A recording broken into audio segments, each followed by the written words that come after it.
মূল্যস্ফীতি নিয়ন্ত্রণ ও ব্যবসার পরিবেশ উন্নয়নে ব্যর্থ সরকার, দীর্ঘমেয়াদী সংস্কারে মনোযোগ বাড়ানোর পরামর্শ সিপিডির। বৈশ্বিক সংকট ও ট্যারিফের চাপে পূরণ হচ্ছে না রপ্তানি লক্ষ্যমাত্রা, অক্টোবরে যুক্তরাষ্ট্রের বাজারে আয় কমেছে 11%। বায়তুল মোকাররম সংস্কারে 200 কোটি টাকার প্রকল্প, নির্মিত হবে নতুন মিনার, মুসল্লিদের ভোগান্তি কমার আশা ইসলামিক ফাউন্ডেশনের।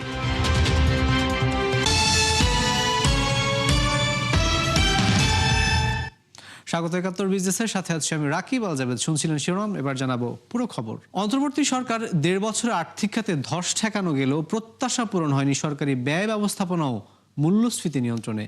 এছাড়া জ্বালানি খাতের সমস্যাও ভুগিয়েছে উদ্যোক্তাদের।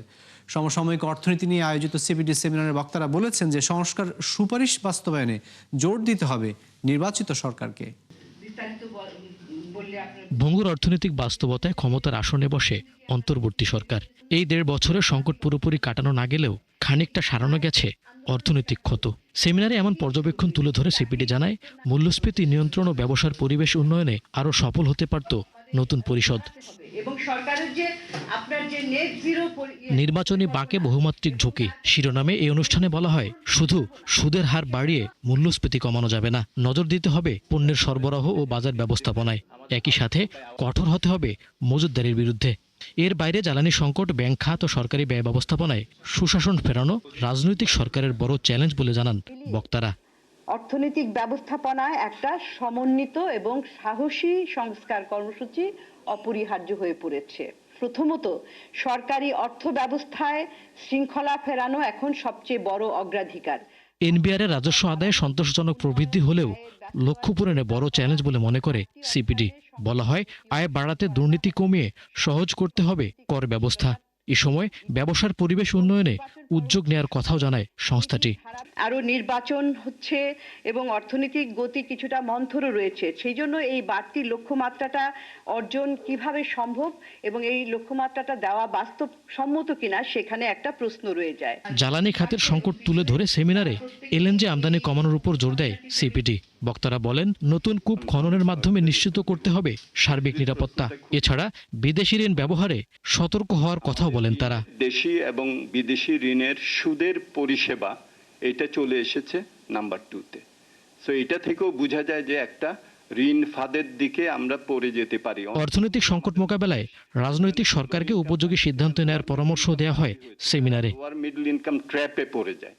মইনুল হাসান, ৭১, ঢাকা।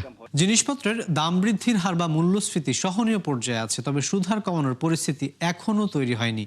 ব্যাংকিং অ্যালামনাক উন্মোচন অনুষ্ঠানে কথা বলেছেন অর্থ উপদেষ্টা ডক্টর সালেহ উদ্দিন আহমেদ। এ সময় অর্থনীতিবিদ ডক্টর হোসেন জিল্লুর রহমান বলেন যে ভঙ্গুর অর্থনীতিতে জোড়া লাগানো গেলেও রয়ে গেছে উদ্যোক্তাদের আস্থার সংকট। বিস্তারিত জানাচ্ছেন রাকিব হোসেন। অন্তর্বর্তী সরকারের 17 মাস শেষ, তবুও প্রত্যাশা অনুযায়ী ঘুরে দাঁড়ায়নি অর্থনীতি। কারণ এখনো বড় সংকট কর্মসংস্থান। জিনিসপত্রের দামও বেশ চড়া। আর্থিক খাতের রক্তক্ষরণ থামলেও তাতে আস্থা ফেরেনি মানুষের, যেজন্য দীর্ঘ 17 বছরের অনিয়ম অব্যবস্থাপনাকে দুষছেন অনেকে। এখানে বলা আছে আমাদের ব্যাংকিং অ্যালামনাকের উন্মোচনে অর্থ উপদেষ্টা জানান, মূল্যস্ফীতি মোটামুটি সহনীয় পর্যায়ে আসছে, তবে সুদের হার কমানোর পরিস্থিতি তৈরি হয়নি।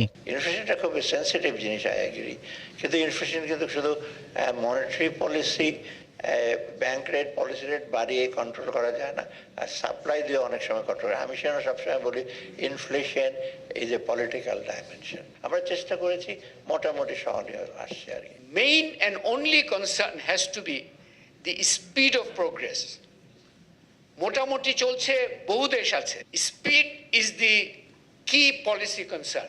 অনুষ্ঠানে হোসেন জিল্লুর রহমান বলেন, অর্থনীতির ভিত্তি কিছুটা শক্তিশালী হলেও তা যথেষ্ট নয়, বরং নতুন বিনিয়োগ ও অর্থনৈতিক ব্যবস্থাপনায় রয়ে গেছে দুর্বলতা।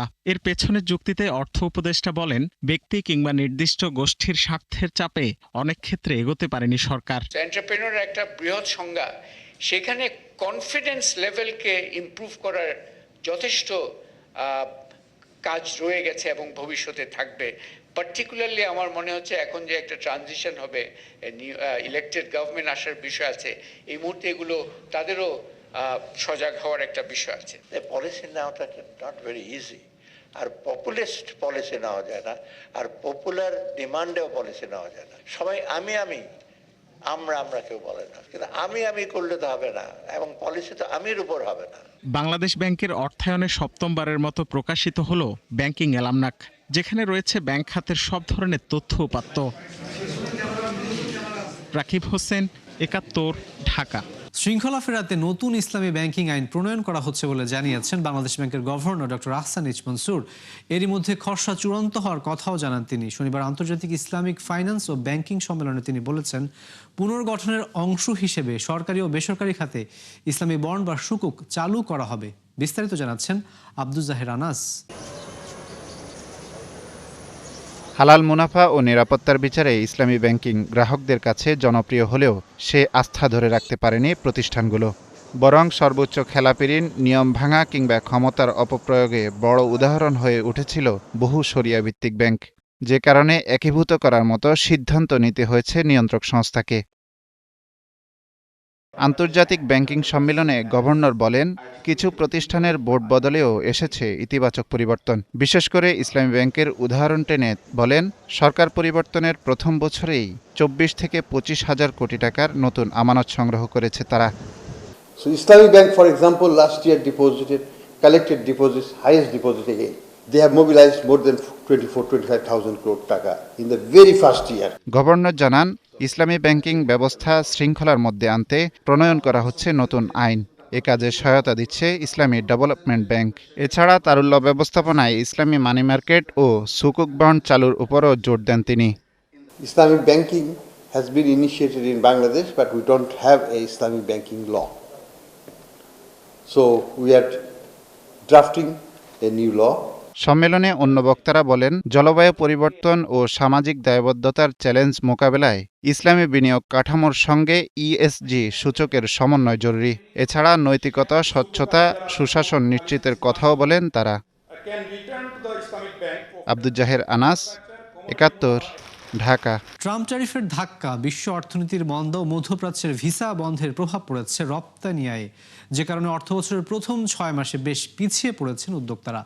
তাদের মতে শুল্ক প্রতিযোগিতার মধ্যেও যুক্তরাষ্ট্রে প্রবৃদ্ধি হলেও চাপ বেড়েছে। আর বিশেষজ্ঞরা বলছেন, বৈশ্বিক চাপ সামাল দিতে অন্যদের চেয়ে বেশ পিছিয়ে অন্তর্বর্তী সরকার। রাকিব হোসেন জানাচ্ছেন বিস্তারিত। অর্থনীতির গুরুত্বপূর্ণ চালিকা শক্তি রপ্তানি আয়, যার সরাসরি অবদান রয়েছে বৈদেশিক মুদ্রা আহরণ, কর্মসংস্থান, বিনিয়োগ কিংবা জিডিপি প্রবৃদ্ধিতে। কিন্তু চলতি অর্থবছরের প্রথমার্ধে বড় ধাক্কা লেগেছে এই খাতে। ইপিবির তথ্যমতে ২০২৫-২৬ অর্থবছরের প্রথম ৬ মাসে দেশের রপ্তানি আয় $২,৩৯৯ কোটি, যা গেল অর্থবছরের একই সময়ের তুলনায় $৫৪ কোটি কম। এর মধ্যে ৯৬% কমেছে পোশাক খাত থেকে। উদ্যোক্তাদের দাবি, ট্রাম্প ট্যারিফে যুক্তরাষ্ট্রে কিছুটা সুবিধা মিললেও বেড়েছে প্রতিযোগীদের চাপ। ইউরোপ মার্কেটে চায়না এবং ইন্ডিয়া হুমড়ি খেয়ে পড়লো, কারণ তাদের যে হাই ট্যারিফ মার্কিন বাজারে আমাদের যে হিস্সাটা আমরা ইউরোপ মার্কেটে ছিল, সেখান থেকে তারা ভাগ বসিয়ে দিল। ভাগ বসিয়ে তারা কিন্তু কিছু অর্ডার নিয়ে গেল, তো নেওয়ার ফলে আমাদের ইউরোপ মার্কেটও কিন্তু কমে গেল। মোরলেস সিমিলার রেঞ্জে আমরা কিন্তু আসি। তো সেক্ষেত্রে দেশের ক্যাপাসিটি বাড়ার কথা, বাংলাদেশ মার্কেট লস করার কথা না। আসলে মার্কেটটা লস করা হয়েছে এই কারণে যে আমেরিকারই কিন্তু রিটেল শপের প্রাইস অনেক হাই হয়ে গেছে এবং তাতে গিয়ে ওদের সেলস ড্রপ করছে। শুধু তাই নয়, গেল ৬ মাসে প্রায় ১০.৫% রপ্তানি হারিয়েছে কৃষি ও প্রক্রিয়াজাত খাদ্যশিল্প, অর্থের বিচারে যা $৬ কোটি বেশি। এই খাতের রপ্তানি কমার পেছনে বাজার ভেদে তৈরি হওয়া অশুল্ক বাধাকে বড় করে দেখছেন সংশ্লিষ্টরা। যেহেতু সেভেন সিস্টারের অনেকগুলো ল্যান্ডপোর্ট দিয়ে রপ্তানি বন্ধ আছে, ফলে ওই বাজারগুলোতে আমাদের রপ্তানি কমেছে। এর পাশাপাশি মধ্যপ্রাচ্যে আমরা আগে প্রচুর পরিমাণে রপ্তানি করতাম, বাট যেহেতু দুবাই, কাতার এবং ওমান এই দেশগুলোতে যেহেতু বাংলাদেশিদের নতুনভাবে ভিসা দেওয়া বন্ধ রেখেছে, তার জন্য নতুন শ্রমিক, নতুন লোকজন ওখানে যাচ্ছে না, ফলে ওভারঅল ওই জায়গায় কিন্তু কনজাম্পশনটা কমে যাচ্ছে। বিশেষজ্ঞদের মতে, অভ্যন্তরীণ সুযোগ সুবিধা বাড়িয়ে প্রতিযোগী দেশগুলো ট্রাম্প ট্যারিফের ধাক্কা সামলে নিলেও পিছিয়ে বাংলাদেশ। আলটিমেটলি আমাদের যেটা করা দরকার ছিল বা ভবিষ্যতে করতে হবে, এই ধরনের শক অ্যাবজর্ব করার ক্যাপাসিটি আমাদের অবশ্যই থাকতে হবে। যে আমাদের এক্সপোর্ট পলিসি যেটা আছে, এটা একটা উইশ লিস্ট, এটাকে কমপ্লিটলি চেঞ্জ করে অনলাইন টুল বেস যে হচ্ছে গিয়ে target specific.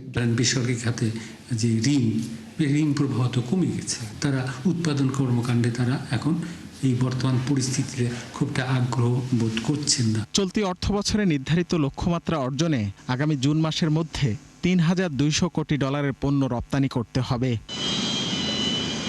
Rakib Hossain, ৭১, Dhaka. Trump tariff কার্যকরের পরবর্তী মাসে যুক্তরাষ্ট্রের বাজারে রপ্তানি কমেছে বাংলাদেশের। অক্টোবরে দেশটিতে ৬৫ কোটি ডলারের পোশাক রপ্তানি করেছেন উদ্যোক্তারা, যা আগের বছরের একই সময়ের চেয়ে ৮ কোটি বা প্রায় ১১% কম। মার্কিন বস্ত্র দপ্তর ওটেক্সা তথ্য দিয়েছে, অক্টোবরে ৬২৯ কোটি ডলারের পোশাক আমদানি করে যুক্তরাষ্ট্র, যা আগের বছরের একই সময়ের চেয়ে ১৮% কম। তবে পণ্যের দাম কমিয়ে রপ্তানি প্রবৃদ্ধি ধরে রাখতে সক্ষম হয়েছে কম্বোডিয়া। ২০২৫ সালের প্রথম ১০ মাসের হিসেবে মার্কিন বাজারে ৭০৭ কোটি ডলারের পোশাক রপ্তানি করে তৃতীয় স্থানে রয়েছে বাংলাদেশ। নতুন করে সংস্কার করা হচ্ছে দেশের প্রধান ও জাতীয় মসজিদ বাইতুল মোকাররম। এজন্য ২০০ কোটির প্রকল্পের প্রস্তাব দিয়েছে ইসলামিক ফাউন্ডেশন। নতুন পরিকল্পনায় উত্তর পাশে তৈরি হবে আরেকটি মিনার, এছাড়া পূর্ব পাশে ৮০ ফুট উচ্চতার গেট নির্মাণের প্রস্তাবও করা হয়েছে। মিরাজ সুমনের ক্যামেরায় বিস্তারিত জানাচ্ছেন ইমদাদ হোসাইন। নামাজ আদায়ের জন্য মুসল্লিদের অত্যন্ত প্রিয় স্থান জাতীয় মসজিদ বাইতুল মোকাররম। ১৯৬০ সালে কাবাগরের আদলে স্থপতি আব্দুল হোসাইন এম থারিয়ানির নকশায় নির্মিত হয় এই স্থাপনা। তবে বেশ কয়েকবার সংস্কার হলেও তা হারিয়েছে আগের জৌলুস। অপরিষ্কার শৌচাগার কিংবা অজুখানাও হয়ে পড়েছে ব্যবহারের অনুপযোগী, ফলে বিরক্ত মুসল্লিরাও। এটা জাতীয় মসজিদ, কিন্তু বাথরুমের অবস্থা খুবই শোচনীয়। এটা আমরা একটা সচেতন নাগরিক হিসাবে এটা আশা করতে পারি না। নামাজের সময় টয়লেটের দরকার, বাইরে না উজু করার দরকার, এইটার কোনো সুব্যবস্থা এখানে নাই। দায়িত্বশীল যারা আছে তারা মনে করেন এগুলো অবহেলা করছে। উজুখানাটা সাধারণত এটা আমাদের হয়তো দোতলায় যদি হয় তো আমার মনে হয় যে ভালো হবে। উজুখানার অনেক দূরত্ব হয়েছে। প্রায় ১.৫ যুগ পর নতুন করে ঐতিহ্যবাহী এই স্থাপনার সংস্কারের প্রস্তাব দিয়েছে ইসলামিক ফাউন্ডেশন। এতে ব্যয় ধরা হয়েছে ১৯৯ কোটি টাকা। এর মধ্যে ১২৫ কোটি খরচ হবে অনাবাসিক ভবন, মিনার, গেট নির্মাণ সহ অবকাঠামো উন্নয়নে। তাছাড়া ২৪ কোটি টাকা খরচ হবে বিদ্যুৎ সংযোগ টানতে। ৭ কোটি যাবে অগ্নি নির্বাপক যন্ত্র স্থাপনে। ইসলামিক ফাউন্ডেশনের মহাপরিচালক বলছেন, মুসল্লিদের ভোগান্তি কমানোর কথা চিন্তা করেই এই প্রকল্পটি প্রস্তাব করা হয়েছে। বাথরুম ছিল খুব খারাপ, সেটা বাথরুমগুলো আমরা মোটামুটি ৭০টা বাথরুম নির্মাণ করা হয়ে গেছে নতুন। এক্সেলেটর আমরা বসাবো এই প্ল্যানে। যেহেতু একটা মিনার করা আছে, একটু চেঞ্জ করে হলেও আমরা আর একটা নতুন ডিজাইনে না করে একই ডিজাইনে করলে সৌন্দর্যটা ভালো লাগবে, দেখতে ভালো লাগবে। সেই জন্য আমরা পূর্ব পাশে ওই একই সিস্টেমে মিনার করতেছি এবং একই সিস্টেমে গেট করতেছি। মসজিদের লুকিংটা যাতে আমরা তুলে ধরতে পারি সেই ব্যবস্থাও আমরা নতুন প্রজেক্টে আছে। প্রস্তাব অনুযায়ী মসজিদের উত্তর পূর্ব পাশে নির্মাণ করা হবে ১৬৪ ফুট উচ্চতার মিনার। সংস্কার করা হবে অন্যটিও। এছাড়া পূর্ব পাশে নির্মাণ করা হবে ৩ তলা মিলনায়তন। থাকবে পশ্চিম ও উত্তর দিকে 2টি ওয়াকওয়ে। নারী মুসল্লিদের জন্য থাকা অজুখানা ও অপরিষ্কার টয়লেটকেও আধুনিক করা হবে এই প্রকল্পের আওতায়। ওয়াশরুমগুলো একটু দরজাগুলো মেরামত করলে সুন্দরগুলো একটু ভেঙে গেছে দেখলাম কিছুতে, আবার এই সিট ক্যারিংটাই কিছু নাই দেখলাম, ওগুলো একটু সংস্কার করলে সুন্দর হবে। কমোটের বিষয়টা একটু মানে আর একটু ভালো করে খেয়াল, কমলগুলো অপরিষ্কার নোংরা মনে হয়েছে। ১৯৮৮ থেকে ২০০৫ সাল পর্যন্ত সৌদি সরকারের অর্থায়নে বেশ কিছু সংস্কার হয় বাইতুল মোকাররমে। আর বর্তমানে এখানে মুসল্লির ধারণ ক্ষমতা ৪০,০০০। ইমদাদ হোসাইন, ৭১, ঢাকা। নির্বাচনের পর দেশে বিদেশি বিনিয়োগ ও অর্থনৈতিক গতি বাড়বে বলে মন্তব্য করেছেন মেঘনা গ্রুপ অব ইন্ডাস্ট্রিজের চেয়ারম্যান মোস্তফা কামাল। বাংলাদেশ ন্যাশনাল ইন্স্যুরেন্সের বার্ষিক ব্যবসা সম্মেলনে এসব কথা বলেছেন তিনি। বছরের প্রথম দিকে সবাই আশা করতেছে দেশে একটা নির্বাচন হওয়ার পরে অর্থনৈতিক গতি অনেক গুণ বৃদ্ধি পাবে। ইভেন কি আমরা দেখতেছি পৃথিবীর বিভিন্ন দেশ, আমি তো ব্যবসা সরাসরি জড়িত, এটা রাজনৈতিক হোক আর ব্যবসায়িক হোক, কেউ বিনিয়োগ করতে আসে না একটা দেশে যখন টালমোটাল পরিস্থিতি থাকে এবং দীর্ঘস্থায়ী সরকার না থাকে। আমাদের ইভেন কি লোনের জন্য আমি তো অনেক ফরেন লোন নেই।